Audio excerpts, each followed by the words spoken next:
the best teams are often teams that are really good at not allowing kill shots against them, because that means they're very safe with a lead, especially when they're playing as the favorite in games. I do think Michigan is worth just talking about for a second, just because they're a super volatile team. They've had ups and downs and performances all over the place. Like the UCLA game this past weekend, I literally blinked my eyes and they're up by 30. And I'm like, I have no idea how that happened. And that's what they do. It's what they do best.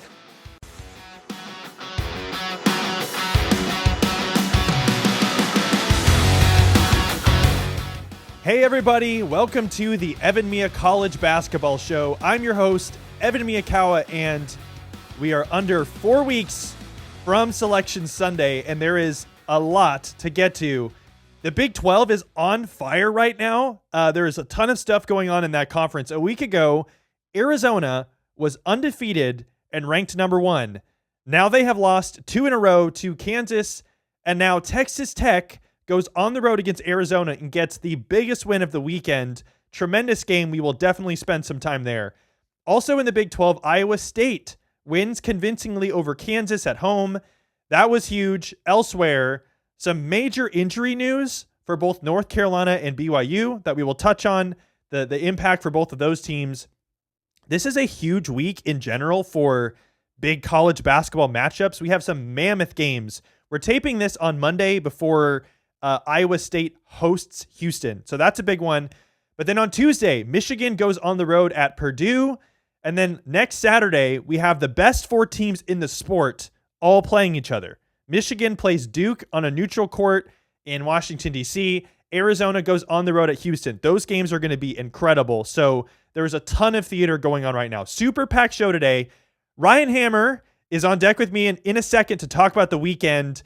And later on the show, we've got Terrence Oglesby joining us to talk about some more games and pick our current All-American teams right now. That's going to be super fun. In this week's Analytics Corner, we're talking about the kill shot, everyone's favorite metric at evanmiya.com, and I'm actually going to do that with Ryan Hammer in just a little bit. At the end of the show, we're also doing another listener contest, so you can win some free EvanMiya merch like this hat that I'm rocking here if you're on YouTube. So stick around to the end so you can find out how to participate in that. All right, it is time to get into the big storylines from the week. And here with me to do that is the great Ryan Hammer, who runs the Blue Blooded podcast. Ryan, this was a massive week in the Big 12, and there's a lot more to come over the next several days. We have to start with Texas Tech's massive road win over Arizona on Saturday. Texas Tech wins 78-75 in overtime.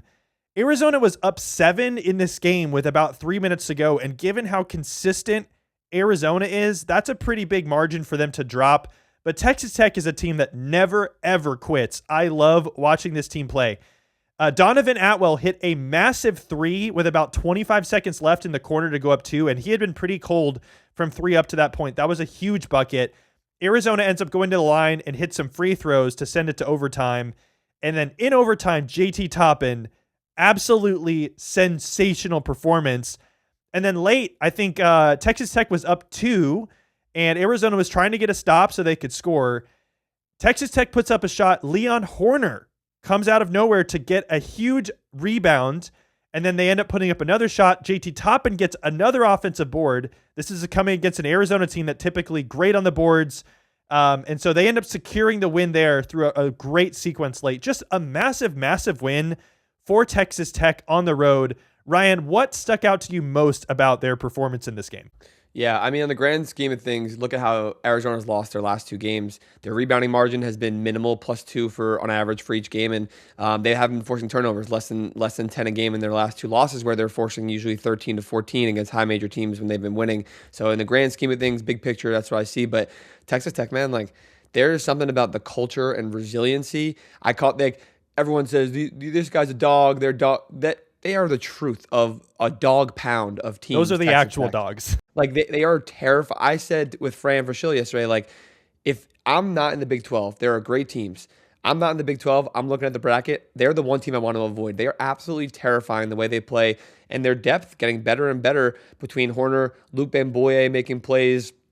Donovan Atwell has been great. Like outside of their trio, Jalen Petty's obviously like that's one of my favorite players in the country. Like they are. It's insane. It's something in the culture. Grant McCaslin, he has hard love for the guys. They're intense. Like They're super, super resilient on the road at number 1 Arizona. It doesn't get any better than that, obviously.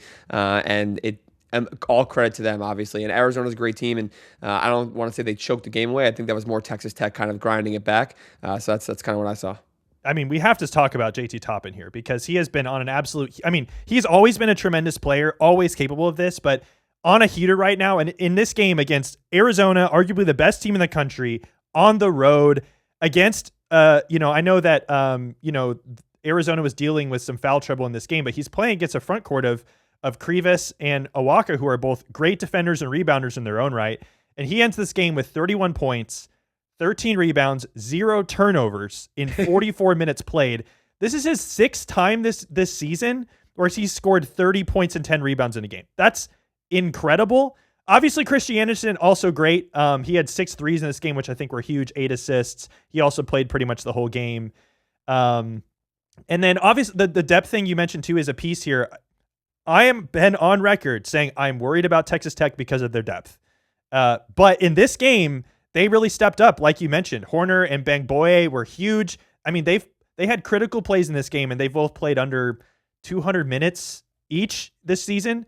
So for them to have that level of impact late was great. Donovan Atwell also had some huge threes down the stretch, but I think JT Toppin here is the story for me.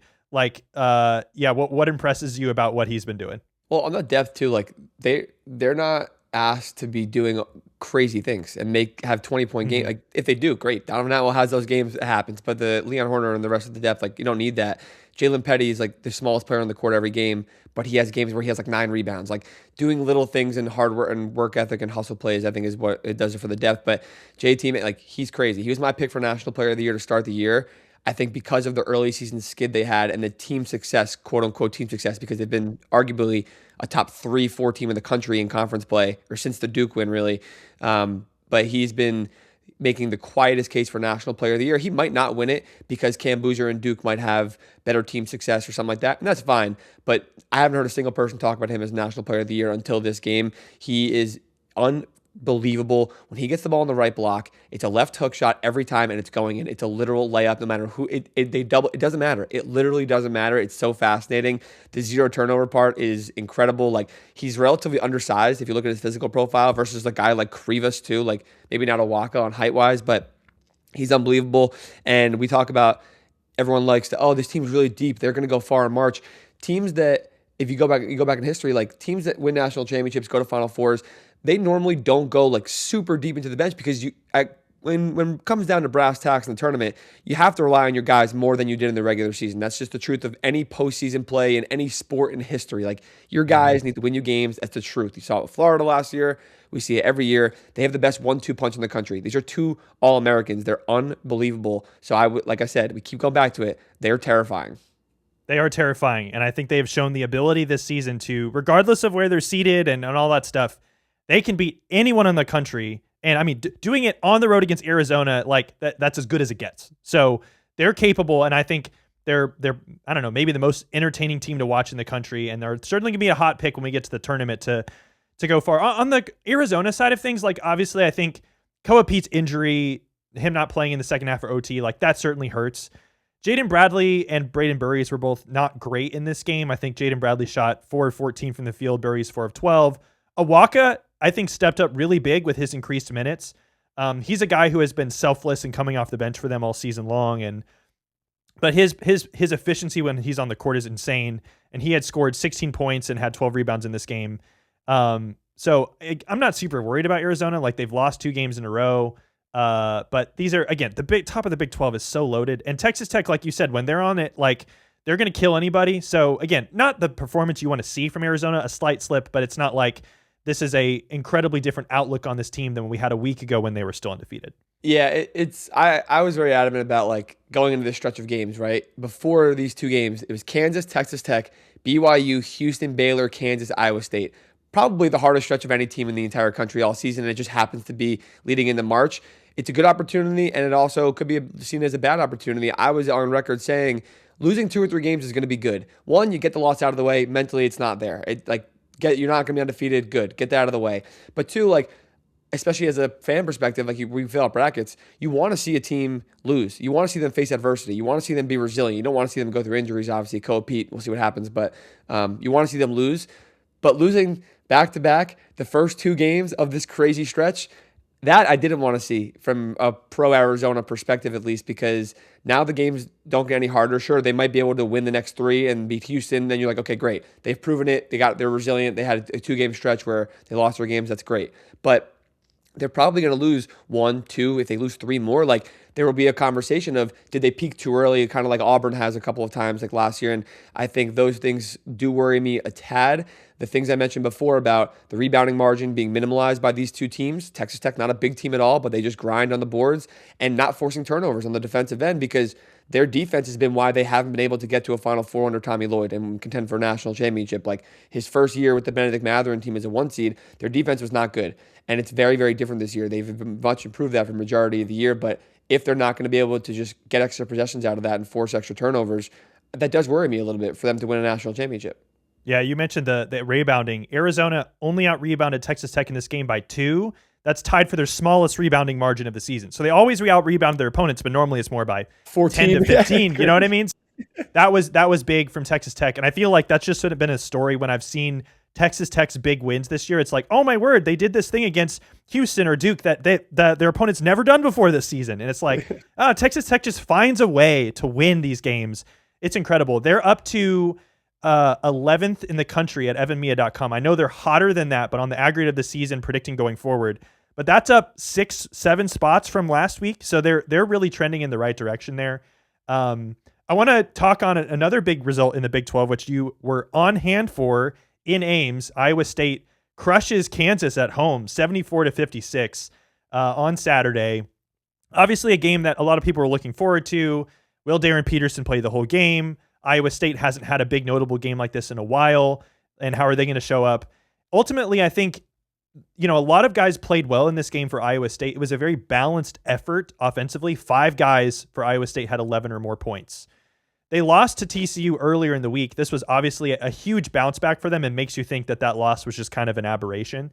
Defensively, though, I think this is where it really sticks out for me. They held Kansas to 39% from 2, which was Kansas's lowest 2-point field goal percentage of the entire season. So defensively, they were able really to not lock them down. Darren Peterson did not have a great game by any stretch of the imagination. 10 points, 3 of 10 from the field, 0 assists or rebounds, and 3 turnovers. So for a guy who you're hoping to be a statistical monster when he's in there, that wasn't there. So the defense for me, I think really was impressive for Iowa State. What kind of stuck out about their performance to you? Yeah, defense for sure. I mean, that's how they've been winning games for 5 years under TJ Altenberger, right? But the offense has been where the 3 games they've lost this year, their offense has been terrible, and their offense is much better this year than it has been in the last few years under TJ, and that's what gives them that national title ceiling. But when their offense gets cold, it gets ice cold. They don't shoot well. They turn the ball over a lot. They were great offensively in this game. Having guys outside of Milan Momcilovic being able to draw the defense out is huge. Jamarian Bateman, the freshman, had his best game as a clone for sure. He had a massive first half, only like 8 points, 2 boards and 2 assists, I think, but plus 20 on plus minus. You could feel it in the arena. They're calling him Curtis Jones Jr., baby Curtis Jones in the crowd a little bit. So I see the resemblance at least a tiny bit long term, hopefully. But that on top of getting what you get out of Milan Momcilovic is huge. And if Taman Lipsy can hit a couple of shots, Killian Torrey, not a shooter, they're going to let him shoot. You have to hit one shot, make them come defend you. It opens up the entire offense. It helps, and then the whole entire flow kind of hits there. TJ and Bill Self both kind of after the game talked about the environment, Hilton being awesome, and it being that almost morale type of a victory also, where it goes beyond the stat sheet. Allen Fieldhouse is the exact opposite, and Allen Fieldhouse and Hilton are 2 of the best home environments in the country, and obviously in the Big 12. So it was kind of like an aggregate of means of those things. Also, Kansas on the hottest streak in the country coming into the game. Iowa State off the loss to TCU. They obviously didn't want to lose that game. So it was great to see Iowa State look like Iowa State. The ball pressure was incredible. They made Darren Peterson so frustrated. He wasn't hurt. He didn't have muscle cramps. He wasn't feeling sick. Bill Self, he had foul trouble early, and then Bill Self said game flow. He wasn't playing well, and he made up a bunch of stuff, to be completely honest with you. But Darren Peterson was very visibly frustrated and was not playing well, and they're the only team to be able to do that this season so far. So it bodes well for them. obviously, I think this is a Tuesday episode. We're recording right before the Houston game. Correct. So we'll learn a lot tonight in an absolute dogfight. Yeah, you're going to be on hand for that one. Okay, in terms of just what Hilton Coliseum is, Hilton Magic is a thing. And I have heard so many Iowa State fans and others in the Big 12 talking about how great the home court environment is there. And you got to experience that on Saturday. Just like, do you think that stacks up as being one of the best home court environments in the country? And also, like, what was it like seeing Milan Momcilovic hit that crazy 3-point shot falling away in the corner? That must have been unbelievable. Dude, it was right in front of me. I was maybe 10 feet away. My brother sent me an angle on the TV. I'm sitting right behind him. I just put my hands on him and I turned around. I was like, there's no way. I was with Milan on Friday, and we have a YouTube video coming out of like basically like the best shooter in the country teaches me how to shoot type of thing. Didn't teach me very well, although it did work. I had to do a competition and I won a tractor. That's another story. But that shot, he did not practice that. His body was literally curved and turned. Like, it was unbelievable. And he said it. He should have taken the first shot on the catch and shoot, and he didn't. And then he's like, I might be screwed here. And then he dumped himself into the corner and hit it anyway. Like, I have never seen a shooter like him in my life. You'll see it on the broadcast in the Houston game tonight. Fran, myself, and some Iowa State staff were doing some stat work and he's the only 6'8" shooter that's shooting 50% from three at a certain minimum of 3-point attempts since 96, 97. Someone from Siena did it that we never heard of. So he's in uncharted territory in the history of the sport of college basketball. You can argue he's having the best shooting season ever, especially at his size. So absolutely ridiculous. Hilton Magic is very, very real. I was here last year for the Kansas game, actually, which is funny. I was here this year, obviously, for Kansas, and I'll be there for Houston tonight. But it's awesome when you get out to communities like this that, frankly, there's not much else to do. They live and die for their schools. They live and die for Cyclone basketball here in Hilton Magic, and it is so real. The environment's great. I'm keeping this list of the best game day environments in the country.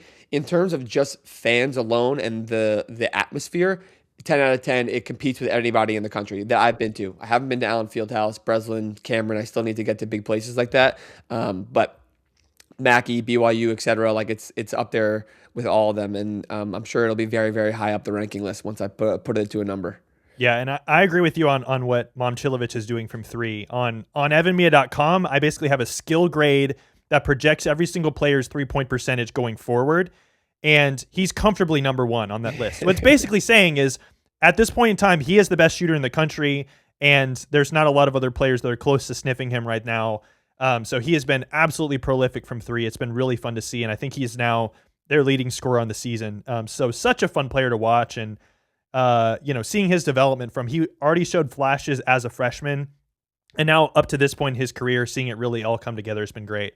Okay, sticking in the Big 12, I want to get your thoughts on this. Some big injury news. Richie Saunders is out for the season with a torn ACL for BYU. This is a massive, massive hit. Obviously, Richie Saunders in his own right is a great player. He's been averaging 18 points per game, 6 rebounds per game, shooting almost 40% from three, almost 2 steals a game. He's been really efficient, and he is one of their big three. And the way that BYU is structured is they have 3 players who are all rock stars, and then everyone else is kind of role pieces around them. And you've seen them play in person. This is how they operate. So losing a player of his caliber, especially for a team like BYU that is so star reliant, is a massive, massive, massive impact for them. And on my website, I have these injury adjusted team ratings where you can actually see how much a player's injury impacts a team.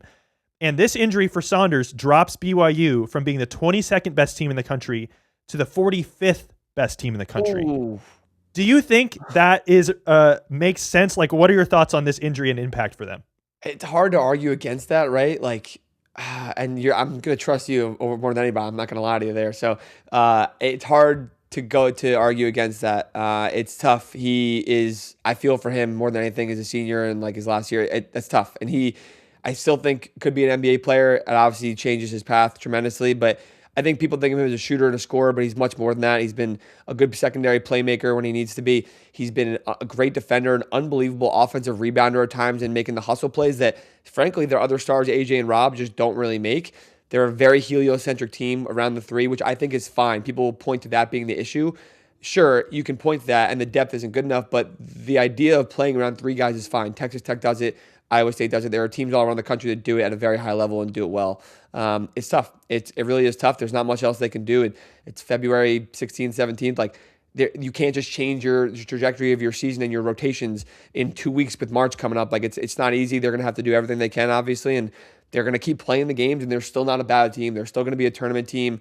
And frankly, they're going to be maybe a 7-8 seed. I still wouldn't want to play them if I'm a 1 or 2 seed in the second round, and rather not play AJ DeBanza and Rob Wright. But it's tough. It is what it is, and they love him out there, and I feel for him. Yeah, I think resume right now, wise, they're like a 5 to 6 seed. You would expect that to drop a little bit by the time they get to the tournament. But if they can get in as a 7-8 seed and have a second round matchup against a 1 or 2 seed, that will be must-watch television, especially if they're able to really figure out how to give the keys to AJ DeBanza and just allow him to cook at the max level and figure out how to make everything else work around that. That could be a recipe that no other team can combat with. So again, this really does limit their ceiling. Final Four hopes are pretty much off the table, most likely. Disappointing season, no question, especially now with this injury, but it's not like they're not going to be in the tournament. They have a chance to make some noise, and ultimately it's what you do in the tournament that really makes people remember your season. So there's still some life there, but that's certainly tough. Okay, I want to spend some time now talking about your and my favorite metric in college basketball, the kill shot. Woo! So normally I do an analytics corner segment on my show where at the end of the show I will talk about some interesting metric. We're just going to do this right now because you are the kill shot guy. I don't think there's anyone else in college basketball who advocates for this metric more than you do. So if you're listening to this show and you don't know what the kill shot is, I'd be very, very surprised. But basically the kill shot is any time that a team scores 10 or more unanswered points. And it's a really great way of measuring a team's spurtability, if you want to call it that, their ability to kind of shift the momentum greatly in their favor. And before we talk about some of the best teams, I just put a graphic up of kind of an update of where every team falls in terms of their kill shots that they go on and their kill shots that they concede. And this graphic is adjusted for opponent strength. So basically, it gives more weight to your games against good teams and less against bad teams, so that this can ultimately be more indicative of how teams perform in the tournament. Some quick stats on this just to give people a refresher if you didn't know this. So if you have a kill shot, a 10-0 run in a game at any point, that means you'll win 71% of the time. If you have more kill shots than your opponent in a game, you win 81% of the time. If you have 2 kill shots in a game or more, you win 88% of the time. And then if you're able to string 2 of those together in what we call an avalanche, a 20-0 run, that's 91% win rate. And so it's in general, it's just something teams want to be doing. And I have found often, we've both looked at this, the best teams are often teams that are really good at not allowing kill shots against them, because that means they're very safe with a lead, especially when they're playing as the favorite in games. And so that's often something I'm looking for. So we're looking at this kill shot graphic here, and I first want to start with the group that I'm calling this electric group. It's Michigan and Arizona. They are so far ahead of everyone in their run disparity. Basically what that means is they go on lots of kill shots, and they are better than anyone else in the country at not giving them up. I think Arizona has allowed one single 10-0 run against them this year, and it was against Northern. Probably. It was against Northern Arizona in a game they were up by like 40. So that doesn't count. That doesn't count. Oh wow. Yeah. So they're averaging like 1.1 per game, and then Michigan has been prolific. They've only allowed 3 as well. So does that track for you that those 2 teams would be ahead of everyone else? Yeah, it makes sense. I do think Michigan is worth just talking about for a second, just because look at your consistency versus volatility chart. They're a super volatile team. They've had ups and downs and performances all over the place, but then you think about their games, like the UCLA game this past weekend, they were like tied at halftime. I literally blinked my eyes and they're up by 30, and they went. I'm like, I have no idea how that happened, and that's what they do. It's what they do best. It'll be interesting to see them to see what they can do against really good teams in Purdue, obviously this week and whatnot. But it makes sense. Michigan and Arizona have been number 1 and number 2 best teams in the country literally the entire season, so it 100% makes sense. Yep. Okay, so in this strong teams group, this is basically the teams that are not quite as good at Arizona and Michigan, but they still have a really strong run disparity. I'm just going to list these teams, and I want you to tell me like which one sticks out the most to you. So we've got some predictable teams in this group: Houston, Florida, Duke, Illinois. But then we also have Nebraska, Vanderbilt, and St. Louis. St. Louis actually has, in terms of raw kill shots, they have more per game than anyone else in the country. This is adjusted for a competition, so they end up falling a little bit behind Michigan in the overall adjusted kill shots for metric side of things, but they've been great. So which of those teams stick out the most to you and makes you kind of excited for them? How does St. Louis not stick out? Yeah. It's pretty obvious. I rate the A10. I don't think their strength of schedule is a problem. Aside from being like, can they win? Can they get to a Final Four and Elite Eight? That's a very, very high mark for them, obviously. But I think they're very legitimately good. The A10 is good. They've been able to do it versus every single kind of A10 team possible, which I think speaks volumes. They have to stick out. Like you said, raw kill shots, adjusted. They're second in the country. That's fine. They're absolutely electric. Their offense is good. The best thing is they have athletes and shooters that are high major level players. Every player that they play, Ishan Sharma, Trey Green, Robbie Avila, have either played high level ball or they're pretty, obviously, when you watch them eye test wise, a high major player. So St. Louis definitely jumps off the page. The other teams here make sense. Vandy has done it for especially the earlier part of the year where they're still lingering around here. Duke, Florida, Nebraska, Illinois, Houston have been some of the best teams in the entire country. Although Nebraska, I would have thought, have given up a few more than they have. So I do like that they're down here. Yeah. I think Nebraska shows that they are capable of flipping a switch and taking over games, and I think that's going to keep them in a lot of games going in the tournament. I still think they have a chance at getting to an Elite Eight or a Final Four this year. Iowa State is just an interesting one here because they're one of the best teams in the country, obviously. They don't fall in this group, and it's because they're doing great on the offensive side of going on runs, but they have allowed 10 total kill shots on the season, which is a lot more than these other teams. I found that one to be very interesting. Does that kind of align with what you think about this group? Yeah, and I think when we mentioned before, like their offense slows down. Their defense has really not had like massive holes and gaps. I think it's more their offense slows down and then they just can't score. So naturally, other teams are going to score points eventually, and they're going to go on these runs. It does alarm me a little bit, and it is surprising to see how high up they are defensively, without a doubt. I don't love that at all. There's still some season left. I wouldn't put it past them to classify them as the Nebraska, Houston, Illinois, St. Louis group because like they are relatively close. It's not off that far, and as long as it doesn't get worse, then it's not really a worry at all. Yep. Okay, let's move next to the streaky category. This is probably my favorite part of the graph. Typically, it's basically looking at teams who go on lots of scoring runs, but also are very prone to giving them up. And what that often means is the experience of watching these games is it's all over the place. The game is never over till the final whistle happens because these teams could be up and down and all over the place. So the teams that fall in this category are Purdue, Texas A&M, Cincinnati, Belmont, Cal, Iowa, San Diego State, and Georgia. Those are the teams that are in the streaky category. I feel like fans of a lot of these schools would be like, yep, I identify with that experience. Which one's the most interesting to you there? This is the most hilarious group of all time. Like, if you just listed out these schools and said, what do you guys think to people? What do you think this group has in common? You would never think Purdue, Cal, Georgia, and Belmont would be in the same group or anything, which is so funny. Belmont, by the way, best team in the MVC. They're unbelievable right now. Shout out Casey Alexander, my guy over there, the head coach. But they're super, super fun. I didn't think they'd be giving up as many, but they're an offensive-minded team, analytically very, very sound and beautiful. I think they're still number one in effective field goal percentage in the entire country, if I'm not mistaken, or it might be St. Louis. But they're awesome. I think these volatile teams are fun when they're underdogs. Purdue being here is alarming for sure, and Purdue has had a lot of volatility throughout the year, so it makes sense. But Belmont, I've talked about Cal. They've been able to compete with and beat good teams, but have really bad losses, where if they can get in the tournament, that's not fun to play against if they can kind of click right. NC State's kind of lingering also. They've been similar to that. Texas A&M. Iowa surprisingly here because Agreed. I would think that they're on the exact opposite side of the spectrum, bottom left, with how slow they play and how little streaks and points there are. But the fact they're in the top right is odd. They also have had a really rough week, so that probably did help them.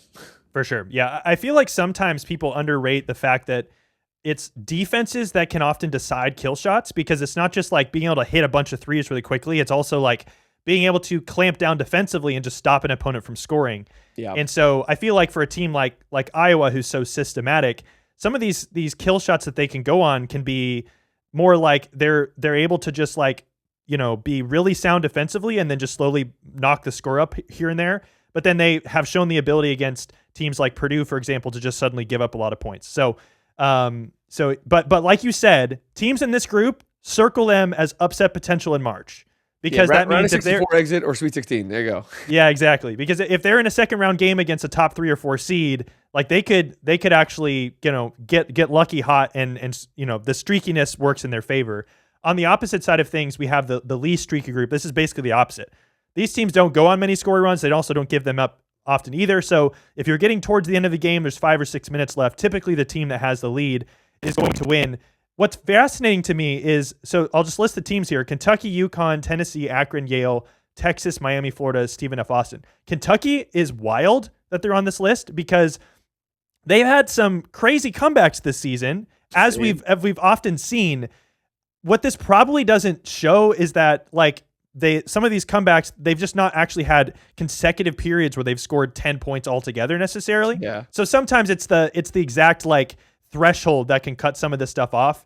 But on the flip side of things, Kentucky has not been very susceptible to giving up scoring runs. In some of the games earlier this season when they were outplayed, it was probably more just an overall thing that just happened over the course of a game.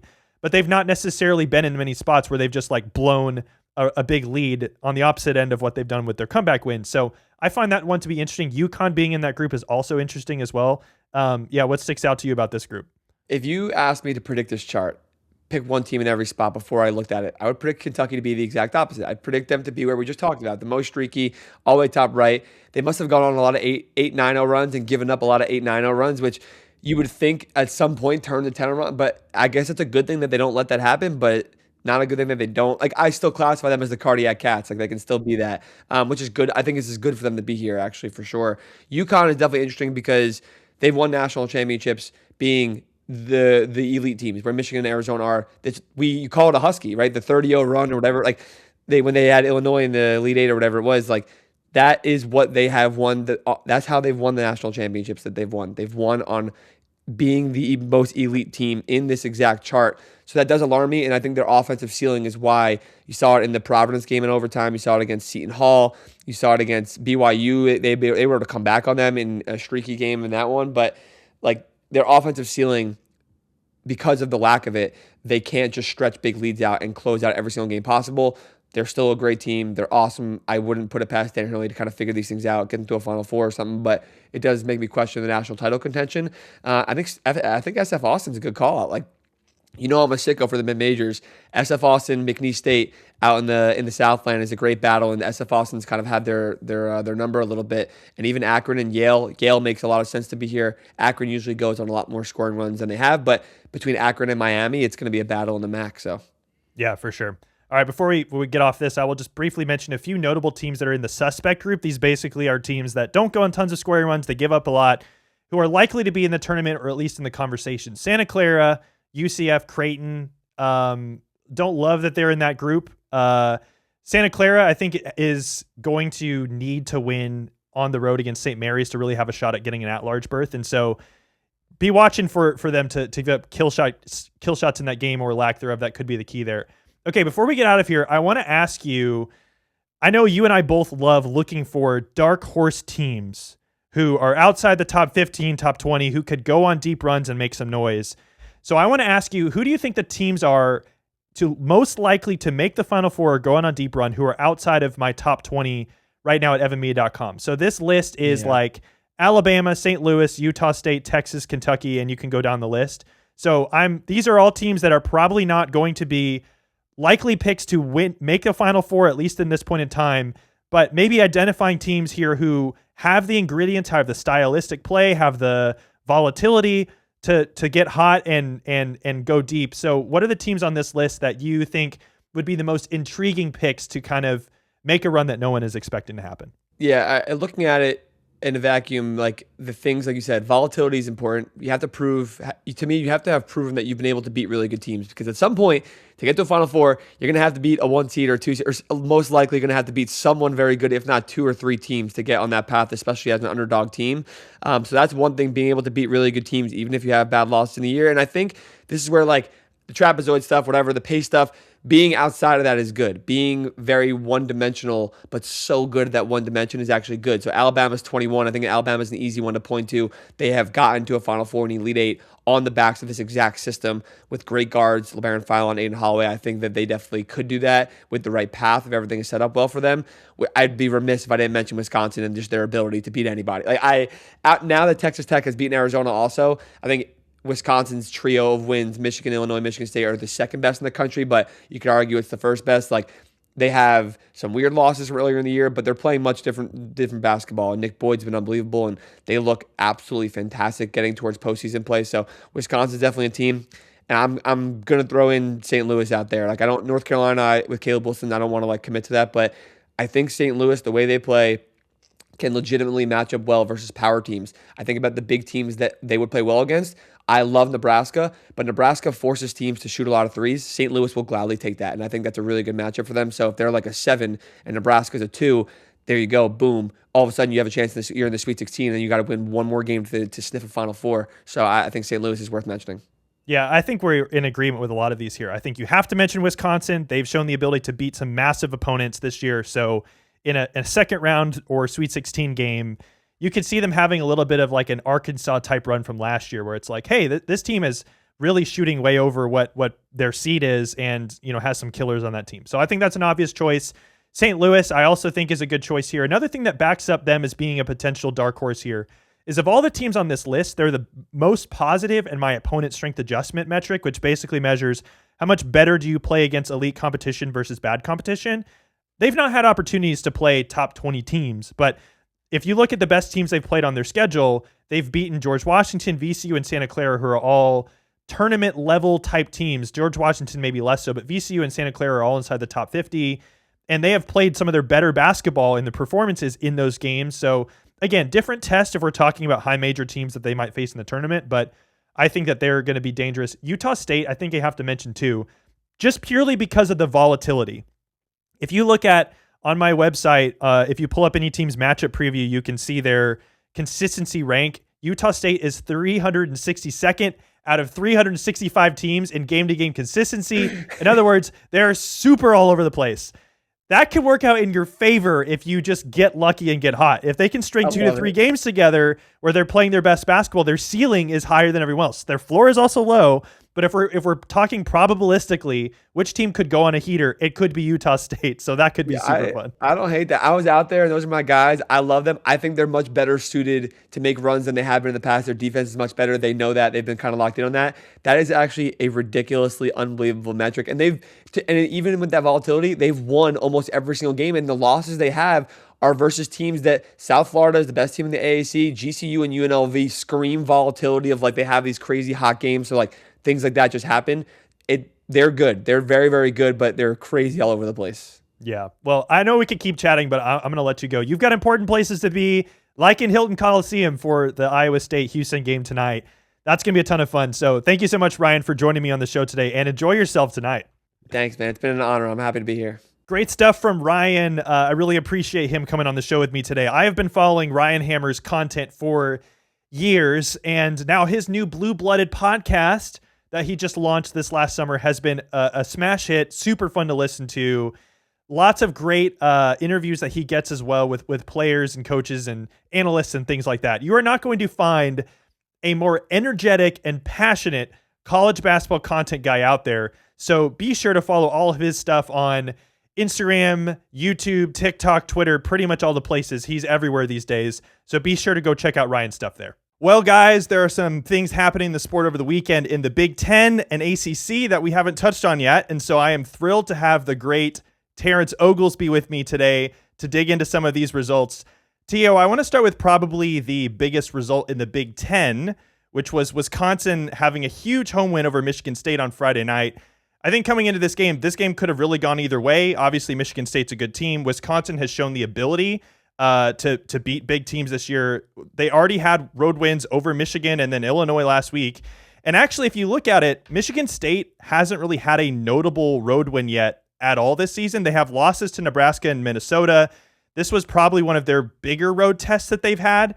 And ultimately, Wisconsin just kind of blew the doors open on this game. 51 first half points. I think for me, the story of this game was probably Nick Boyd and John Blackwell. Nick Boyd had 29 points, hit 5 threes. John Blackwell also had 24 points, hit 4 threes. Just a really good three-point shooting night overall for Wisconsin. And against a Michigan State team that normally plays really good defense, Wisconsin kind of torched them. So I know you watched this game some Friday night. Like, what were your takeaways overall for this win over Sparty? Fantastic performances by guards still win. I think that's first and foremost. Look, Nick Boyd is terrific. Seen him at San Diego State a couple years, like strong guard, can create a little bit. I want to give a lot of credit to Greg Gard and kind of how he's kind of evolved into what Wisconsin is now. You remember 6-7 years ago, this was not the same Wisconsin team. It was slow, it was methodical, it was boring. No longer boring. No longer boring. He's cut these guys loose. And John Blackwell, I got a chance to interview him after the game. What an impressive young man. He played fantastic. Was it his most efficient night? No, but he was still able to get things going. And you know, when you have two guys that can create for themselves, it changes the game a little bit. And you have one go off in the first half and one go off in the second half. It's tough. Look, Michigan State, we know what they are. They're going to be hard-nosed dudes. Where it kind of changes things is like, where if you have individual shot creation, that's where these team defenses can have trouble. That's the biggest thing there, because Michigan State, they're going to be in the right spots. They're going to be tough on help side, all that. But if you're shooting over top of the help side, it doesn't freaking matter. So that's kind of my takeaway. I love Michigan State's team. I think they're physical, they're tough. How many guys are really going to be able to go off like that on a neutral site if we're looking forward and we're projecting towards conference tournaments in the NCAA tournament? Not all that many. I think this year is different than most, where there are some more, but at the same time, how do you not love what Michigan State is? You have to be able to shoot over the top of them to beat them, and Wisconsin was able to do that. I'll talk a little bit more about Wisconsin in just a second, but are you at all worried about Michigan State? I was just looking at where they're ranked on my website now, and honestly, I'm kind of surprised by this, because I think going into the Michigan State game, probably, if I remember correctly, Michigan State was like borderline top 5 team, had an argument to be the best defense in the country. Right now, I have them 19th, so they've slid all the way down to borderline top 20, and their defense is now outside the top 10. So this overall has not been a good stretch for them at all, kind of starting probably with that Michigan loss at home. So, you know, we know what this team is capable of, and they have the story for them this season has been kind of outperforming what we thought their roster was capable of. Jeremy Fears has been incredible. I think he's, you know, deserving to be in the All-American conversation. Yes. But maybe this is a little bit of a regression to what we know that they are as a true team, and maybe that they've been overshooting their talent level so far and it's coming back to earth a little bit. What do you think about that? Michigan's a wagon, so I'm going to take them out. For sure. Minnesota's got some weirdly good shot making. I think that's one thing that sticks out. And I think Nico Medved's a heck of a coach, and he can get any defense he plays against to move. And whenever you have Cade Tyson, who's been awesome for him, you know, those things can spur forward. But, you know, you lose 3 out of your last 4. You look at kind of the human element of this whole thing. Like, these are the dog days, because this is before you really start talking about seeding for the conference tournament. This is, you know, bubble conversation is in the conversation, but it's not necessarily like peak talk right now. You're in the dog days. You're right before conference tournament and seeding really happens. If I'm Tom Izzo, and I'm not that smart, and if I'm Tom Izzo, this is where I feel good about my team, because I can get on them a little bit mid-February. The key is not to peak in mid-February. The key is to peak here in about, 3 weeks. This is a perfect kind of breeding ground for his teaching and his toughness and what he wants his team to do. And they're still doing a lot of the same stuff. Like, if they control the backboards, they attack the offensive glass, like, those are controllable things. He's loving this right now. I'm going to mention a few things on Wisconsin, and then we'll move on to the ACC here. But 15 threes in this game for Wisconsin, which has been a recipe for success for them this year in some of their big wins. They are 11-0 this season when they hit 13 or more threes, which there are not a lot of teams that even can hit 13 threes in a game that often. They also have 11 straight games of hitting 9 or more threes, and that is very much in stark contrast to earlier this season. I think they had, before this last stretch of 11 games, they had 5 games with 7 or fewer threes. So they're really coming into gear where a lot of teams can struggle with inconsistency in shooting the 3 ball from night to night. Wisconsin has found it. Like, 9+ threes every single game over the last 11 games.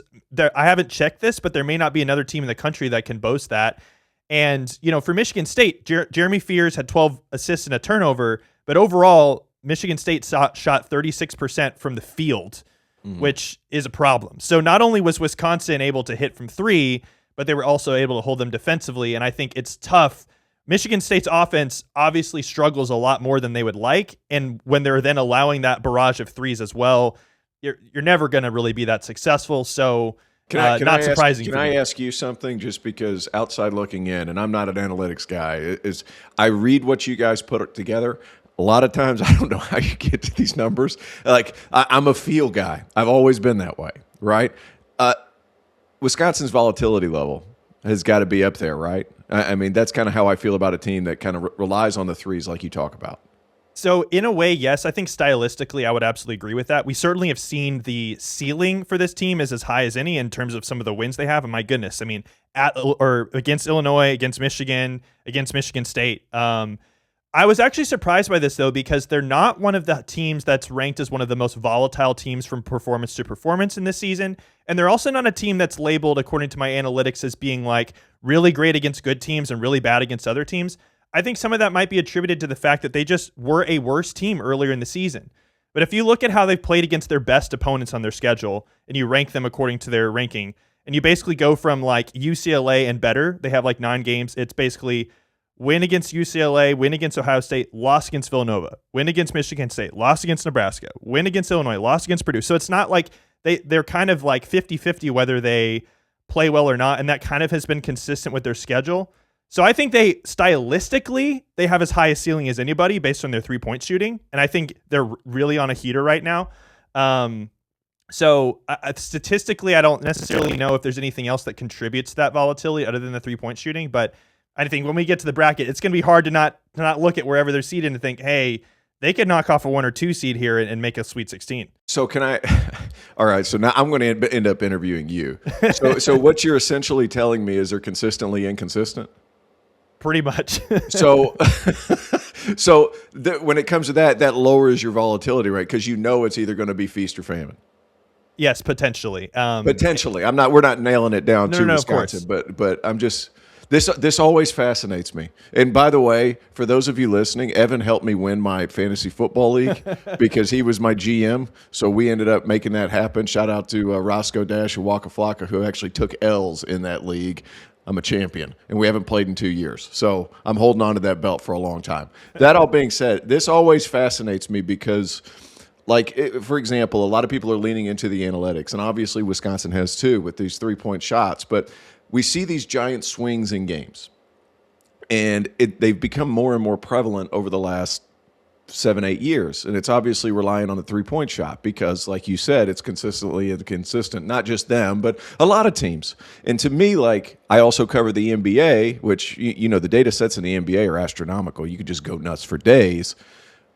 People are like, well, how come NBA teams, they get up by 20 and then they're down, and then they come back and then they're losing by 10, there's a 30-point swing? I was like, because the volatility of how they're playing, right? So to me, these are some of the big things that I look at.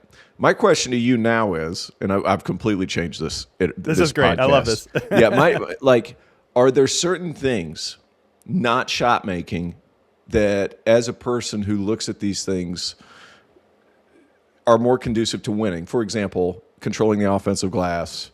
Which ones are kind of the biggest catalyst to what you've seen as far as winning is concerned? In terms of being consistently an excellent team, yes, it is 2-point offense and defense, because that is often very repeatable from game to game based on the personnel that you have in terms of your ability to score at the rim and preventing other teams. We've seen that with Michigan this year. That's a big reason why they're number one. Similar case with Arizona. I also think being a turnover-prone team or lack thereof often is very repeatable from game to game often, because teams that just don't turn the ball over or constantly are forcing turnovers, you're just generating so many extra possessions that is a weakness that you can exploit in other teams if they're poor in, or vice versa. So I think that's very repeatable. Sure. Those are probably the two initially that I look at. Obviously, I think all that stuff is important. Like some of the best teams in the country, they look like a Florida or a Michigan. They are constantly out rebounding other teams because of their size and physicality, and that's pretty repeatable, generally speaking. But with rebounding, that can be a little bit more conducive on, is the other team making shots or not? Like if Wisconsin's hitting all their threes, you don't have chances to get rebounds. So those would be two of the things that I look at that there. Okay. The 2-point percentage part is interesting, because I feel like we've gotten so perimeter driven. It's like, hey guys, what actually wins? Like obviously there needs to be a healthy dose of threes just because, but do you think there's a chance, and we've seen it a little bit where a lot of these rosters are going jumbo, You look at Arizona, you look at Michigan, you look at some Duke is huge. Like the effort to be better inside the 3-point line is kind of starting to recirculate. Like we went small for about 7-8 years. And I equate it to like, Sean at Texas, who his best teams at Arizona, Sean Miller at Texas, his for those listening that didn't just pick up on it like you and I did, but like him at Arizona, you look at some of those rosters that he had, huge, physical, overwhelming. And then you look at some of his recent teams at Xavier at Texas, it's like it's got a little too cute. Like you're trying to shoot a lot of three, you're trying to go skill, but sometimes you're trading off, 3-4 inches in height for just a tad more skill. I'm just kind of curious how it works. And even Florida, right? Like big, overwhelming, physical, that in the college game wins much more so than what the NBA does because everybody's big in the NBA. Well, the trend that we've seen this year, and I was talking to a coach at one of the teams that's, ranked in the top 10 this year, is generally speaking, we've seen a trend where teams are going more 3-point shooting, right? Well, if you look at the very top teams this year, Michigan, Duke, Arizona, Houston, Florida, none of them are prolific 3-point shooting teams. All of them are, they're controlling games by being big and physical and having big front courts. And, in Duke's case, having a star player in Cameron Boozer, that like you look at teams 6 through 20 and you see a lot of great 3-point shooting, but the teams who are likely to end up on the 1 seed line this year, likely to win a national title, they're not doing that. And I think that's a testament to the portal and the fact that these teams can consolidate so much of that big athletic talent that they don't, it's so much of a strength for them that it's okay if they have a weakness in this other area. You could maybe say Florida is too weak in the 3-point shooting department, like really, really bad. Mm-hmm. But for those other 4 teams, Michigan, Duke, Arizona, Houston, who I all have ranked comfortably top 4 in the country, like they all can hit threes, but that's certainly not a strength of theirs. But it's because of everything else that they do well, specifically inside, that allows them to be so successful, which has been a very interesting trend to monitor this year. Yeah. I've kind of been on that train the last couple of years. It's gone with my NCAA tournament picking whenever I pick the games. It's like who's big, rugged, and physical. And if you take 3-point shooting out of it, like which team would you pick to win? Because everybody knows the referees swallow their whistles at the NCAA tournament, which, hey, I'm all for because those games need to happen. But like at the same time, like to me, everybody's gone basically ever since Steph Curry came in. Like everybody's like, well, we all got to be able to shoot it. And at the college game, like how many guys are you going to have north of 42 besides, Josh Schertz at St. Louis? Who have you looked at their numbers? Asinine how good they shoot the ball. But it's one of those things like how far can they make it if they run into one of these rugged teams? We've put such an emphasis on 3-point shooting and spacing out the floor. My opinion is you need to have a couple that are a threat. Outside of that, you need to be huge. And that's what wins in the college game. If you're overwhelming physically, because it's a dirtier game than the NBA. It's a dirtier game than the NBA, and not everybody's huge. In the NBA, everybody's big. If you're not 6'10", 6'7", 6'8", 6'9", like you're not getting in the game unless you're Sion James, who's 6'5", 280 pounds of solid muscle. You know what I mean? So it's like one of these things where I feel like there's always a trickle-down effect from the NBA down to college. There's just not enough guys that are that good to be able to play this style of basketball like the NBA does. And I think there's a steep drop-off in talent nationwide. And I'm not just saying that to be mean, but it's like one of these things where you just can't do the same things. Totally. And there's a huge discrepancy between the best players on the best teams and everyone else. And even on a given roster, it's hard to have that level of talent across the board to all do the same thing.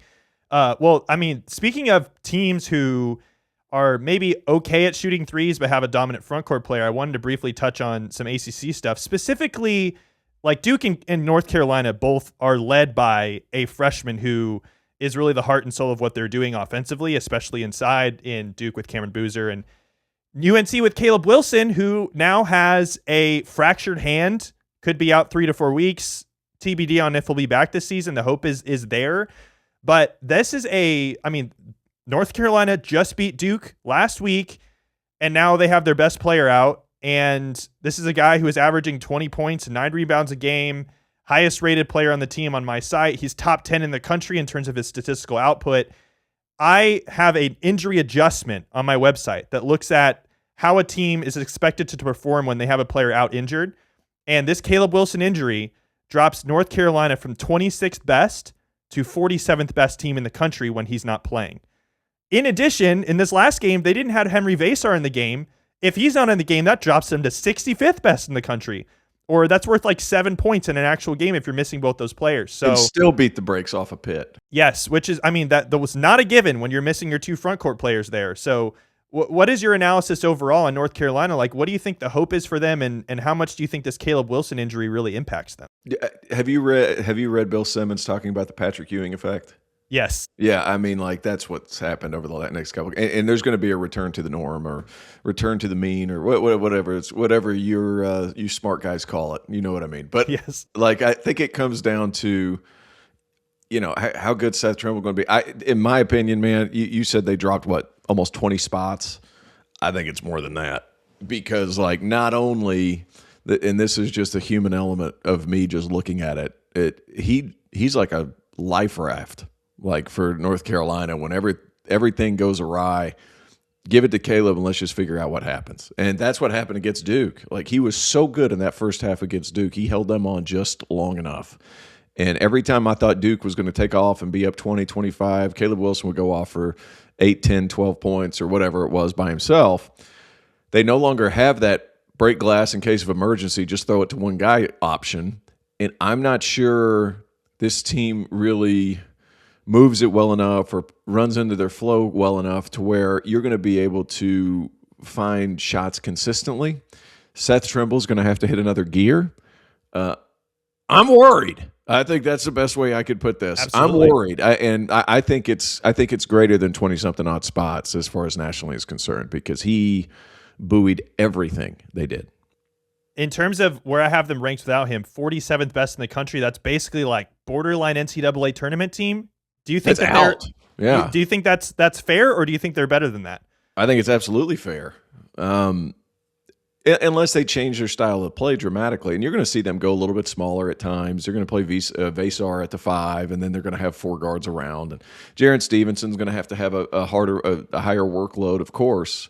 They're going to have to rely on a lot more ball movement. I'd be interested to see if they're going to do a little bit more with Vasar at the 5 and around the perimeter, backdoor cuts, try to utilize his passing ability a little bit more. But right now, I think it's just really it's an uphill battle for him. Yeah. All right. I know you got to run, but I want to get your thoughts briefly on right now. If you had to pick who your first team All-Americans would be, the timing of this I think is really interesting because I think Cameron Boozer is safely a lock. I don't know if there is another single player that I would say is an absolute lock right now for first team All-American. I really struggle with deciding who I think my 5 would be. So I'd be very curious to hear from you.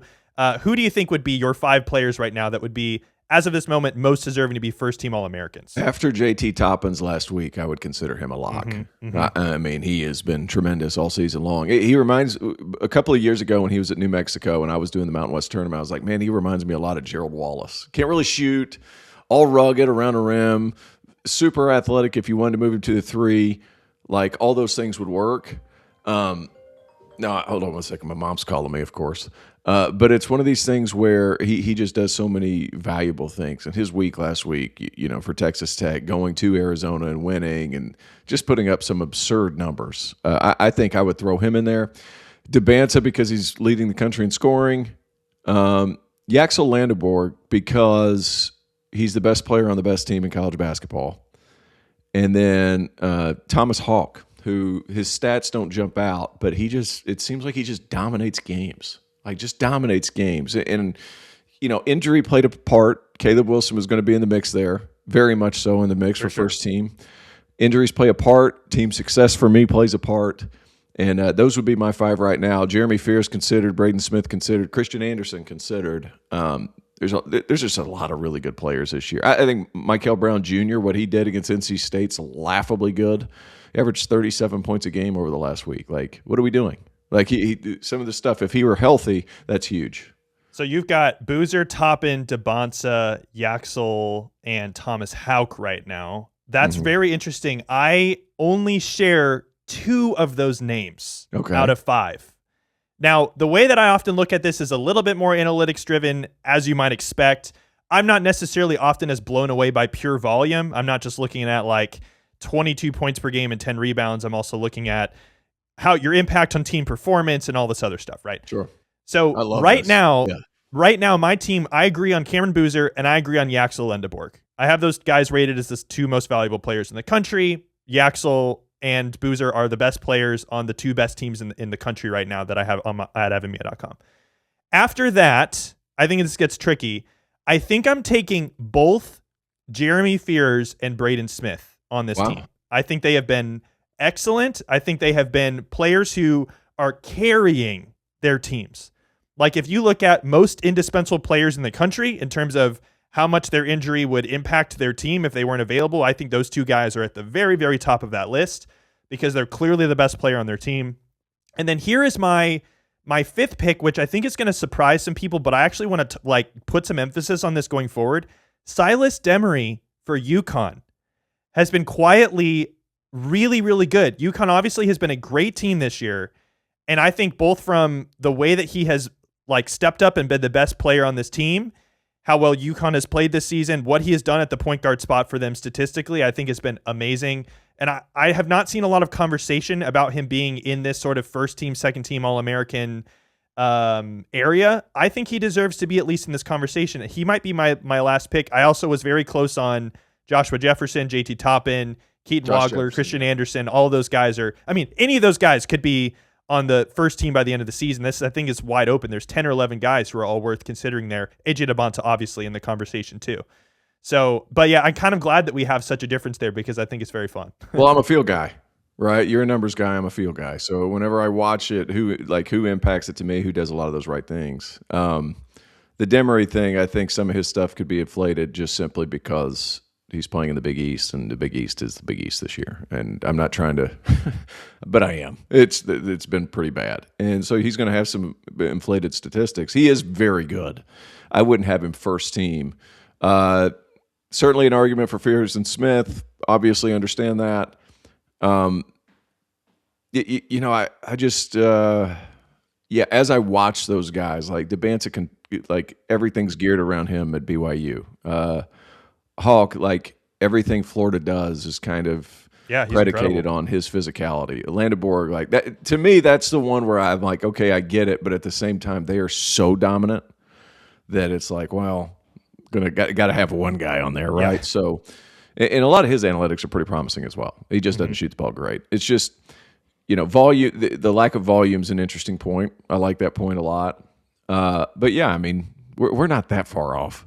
We're not crazy. The reality is, all of these guys deserved. We should, if there's any year to have a 10-team first team, it's this year. Yeah. Stupid idea, but that actually kind of makes sense this year because there's so many guys who are deserving. Well, Tio, this is always a joy to talk to you. You've always have such a great pulse on college basketball. Super fun to get your insight today. So thank you so much for joining me on the show. Yep. Appreciate you, Evan. Always a pleasure. Thank you to Terrence Oglesby for joining me today. As you guys can probably tell, I love talking to Tio. He's amazing. He's all over the place these days. He's an analyst for the Charlotte Hornets, but he also calls college games and is a regular on Field of 68. So be sure to find him in all those spots. Okay, there's some other games that we haven't touched on that I want to give some light to from this weekend. Michigan absolutely mollywopped UCLA by 30 points, 86-56. The big picture with Michigan here is they are the number one team at EvanMiya.com, and they have been number one on my site for, I think, since early December maybe. I have to go back and check, but during the whole run when Arizona was undefeated, I still always had Michigan number one. Again, that could change going forward, but I have always been myself and my model have always been very convinced by what Michigan is doing, and the way that they are absolutely dismantling teams at certain points certainly shows that.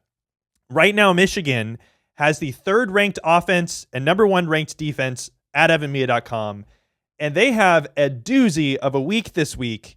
They're playing on the road against Purdue on Tuesday in Mackey Arena. I will be there for that game. It seems like every national media person is flying in for this game because people have been circling this Purdue-Michigan game on the calendar ever since Michigan won in Players era. That's going to be a fantastic game. I think Michigan is the best team in the country. I still think they could lose this game to Purdue. They are going to be favored by 2 against Purdue on my site, but that's, pretty close to a pick 'em there.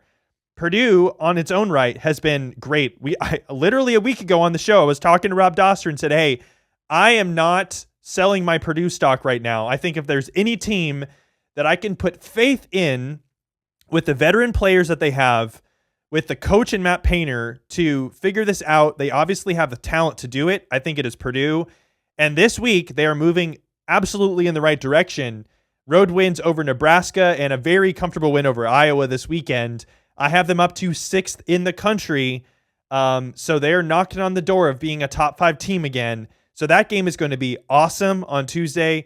And then Michigan plays Duke on a neutral court on Saturday in Washington, D.C. Right now I have Michigan favored by 3.5 in that game over Duke, but these are the best 2 teams in the country according to my analytics at EvanMiya.com. So this is going to be a real test of a week for Michigan. I think they'll probably split those games, if not better, but they certainly could lose both of them because that's how good these opponents are. So big week for Michigan, but they're looking in good shape right now. Florida had a nice home win against Kentucky, 92-83. I think the big story here is Xavier Lee, who has been inconsistent this year, had 22 points and hit 4 of 7 from 3. If Xavier Lee is able to even score 12 points a night or 15 points a night, consistently hitting from deep going forward for Florida, that's massive because Florida's front court is massive, but the guard play has been inconsistent. So Lee having a good game is great there. I thought this was interesting. 5 players on Florida in this game had 2+ assists, which is really cool to see them spreading the ball around. No player had more than 3, but a lot of players are kind of filling in the traditional point guard role, if you will. It just shows how many capable passing players they have on that team. The front court was dominant on the boards. Alex Condon had 11 boards. Chinyelu had 11. Thomas Haug had 8. Really tough to beat Florida when their front court is that good. So I have Florida ranked 5th right now. They're basically the next team out after the top 4 of Michigan, Duke, Arizona, and Houston. So they have been really good. And I've said this before, but Florida is going to get a worse seed in the tournament than their actual team strength. They're going to be underseeded in that regard. So they will be a good pick to kind of outperform their seed line there. Okay, I want to spend some time on Duke beating Clemson at home, 67-54.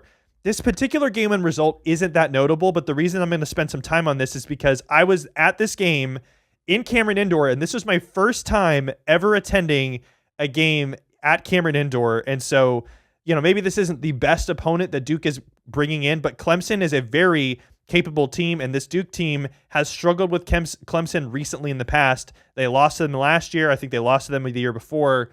And so this was still a very big game for them. The crowd was up for it. Cooper Flagg was in attendance at this game. And so I was had a great time there. The atmosphere there is unbelievable. And if you're sitting there as a media member, you literally have the Cameron Crazy student section standing more or less on top of you, almost falling over you as you're watching the game. So very cool experience there. The game itself, Duke was up by 5 at halftime. Clemson is a very capable team, especially defensively. And so I think Duke was struggling a little bit early, but an early second half run, they had a kill shot where the lead was 11. They pushed this game to 21. And at that point, there was really not much of a chance of Clemson coming back in this game. A lot of that was Cameron Boozer. He had a great stretch where he scored a bunch of points, some threes, set up some other people. And really oftentimes it's that him taking over a game that really is what does it for Duke. Patrick Ngongba was back for this game, and that is a big factor for Duke. He was limited in foul trouble against North Carolina last week. He was out with a hand injury in their win against Pitt earlier in the week, but having him back is big. His on-off splits for Duke this year have been really good. Duke is outscoring opponents by 12 more points per game when Patrick Ngongba is on the court versus on the bench.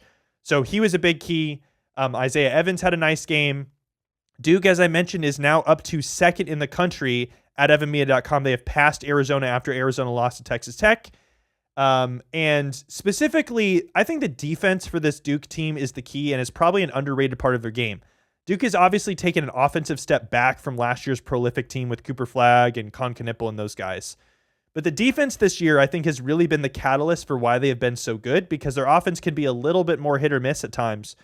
They gave up 0.78 points per possession to Clemson in this game in non-garbage time. So on my website, you can actually look at every single game, how many points per 100 possessions in a specific game a team is scoring or conceding in non-garbage time, which is a bit more of an indicative measure of when the game was really still in doubt. How did a team perform?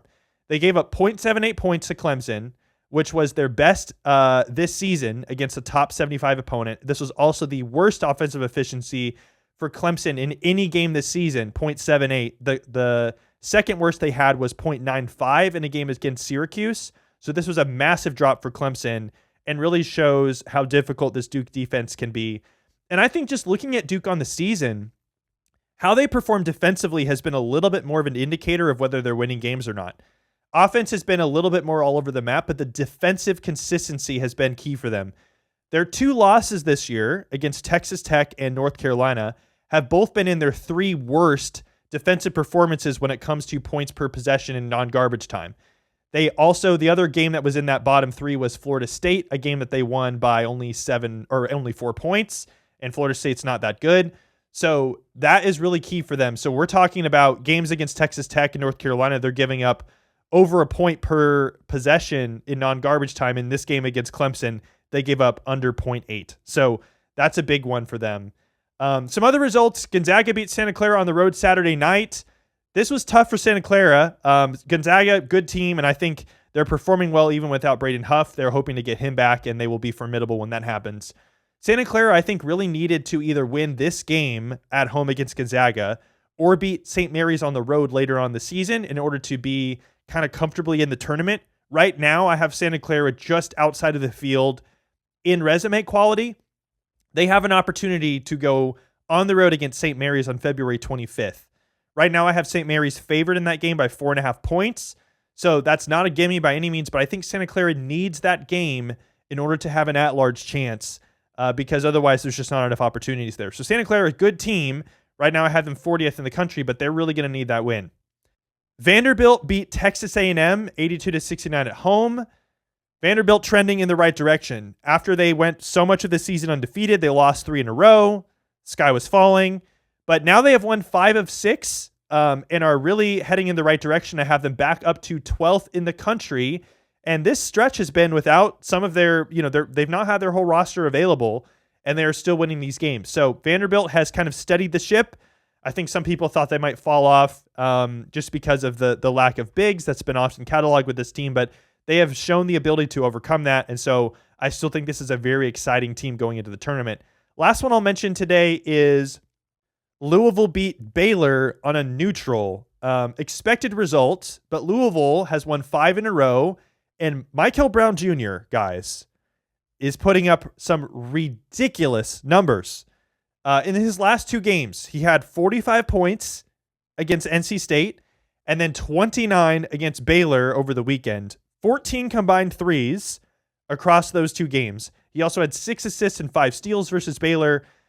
Fun fact, if you look at on the player ratings page at evanmiya.com, you can actually see how much players have improved or gotten worse over a certain period of time.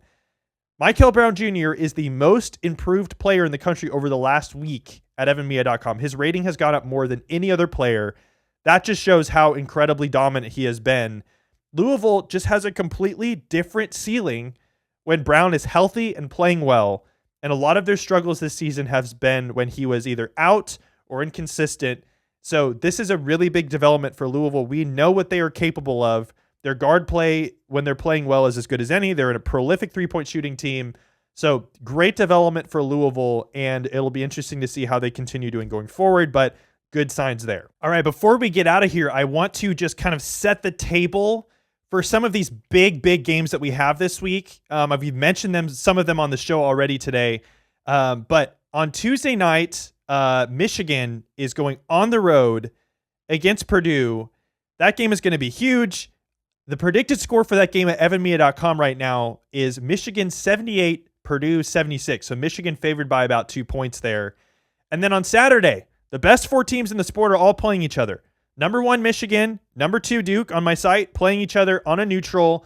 And the predicted score for that is Michigan 77, Duke 73. So Michigan favored by about 4 points. That will probably change by the time we get to the weekend based on how those teams perform earlier in the week. But then Houston is hosting Arizona. This is going to be another great game. I have the predicted score for that game, Houston 73, Arizona 68. Would be a great spot for Arizona to win, given that they've come off of these losses. But that's going to be an incredible game. So just wanted to set the table there. Listener contest. I mentioned this at the beginning. I'm trying to do one of these once a month for all of our faithful listeners so that we can give out some free merch to you guys. So we're going to do another listener contest. The winner of this will receive a free EvanMiya merch item of their choice from the EvanMiya.com merch store, which you can find by going to EvanMiya.com and clicking on the merch tab there for anyone else. The way that we're doing this listener contest is I need you to submit which team do you think will improve their overall rating the most at EvanMiya.com between now and Sunday morning. Specifically, the way this will work is whatever team that you submit to me, based on the day that it's submitted, if it's Tuesday, if it's Wednesday, I will take their rating at that point in time and then see how much it goes up or down between that point and Sunday morning. Whichever person submits the team that has the biggest improvement in their rating at EvanMiya.com in that time span will win the listener contest. You can submit your teams, and you pick one team for this. You can submit your submission by sending me a direct message on Twitter or tagging me on Twitter, or you can send me an email at evanmiyainfo@gmail.com. So either tag me, message me, DM me on Twitter or Instagram if you follow me there, or email the show evanmiyainfo@gmail.com with your submission, and I will announce the winner of this in next week's show. So that should be super fun. That is a wrap for today's show. I really hope you guys enjoyed it. I had a lot of fun doing this one. We will be back next Tuesday, as we are every Tuesday leading up to March Madness. I've got some really fun plans in the work for shows that are going to be around that time frame. So be sure to stay around for that. As always, this is an ad-free show. And so the best way that you can support this show is to give a 5-star review on Apple or Spotify, or if you watch on YouTube, subscribe, like, comment on the video. I'm going to try and read out podcast reviews and YouTube comments as they come in. So recently we had a podcast review on Apple from Ryan01217. Says, excellent podcast, filled with great data. Highly recommend for any college hoops fan. Thank you, Ryan. And on YouTube at Ira Bowman 5087 said, great pod. Short and sweet. Love that. So thank you guys. That really helps a lot with the show. I really appreciate everyone who is listening to this. It really means a lot to me, and I will be back with you all next week. See you then.